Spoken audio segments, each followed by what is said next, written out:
السلام علیکم ورحمۃ اللہ وبرکاتہ۔ امید کرتا ہوں آپ سب خیریت سے ہوں گے، خوش ہوں گے۔ میری یہی دعا ہے آپ جہاں رہیں خوش رہیں، ہنستے مسکراتے رہیں۔ ویڈیو پوری ضرور دیکھیں۔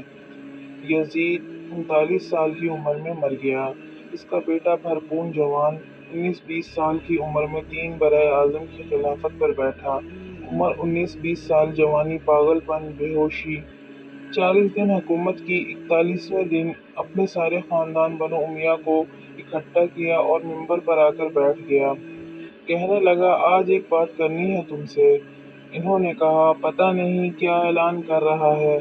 کہا دیکھو میرا باپ ظالم تھا، جبار تھا، اس نے تخت کی خاطر اہل بیت کا خون بہایا، اور وہ تخت جس کے نیچے اہل بیت کا خون بہا ہو، حسین کا خون بہا ہو، میں اس تخت پر لعنت بھیجتا ہوں۔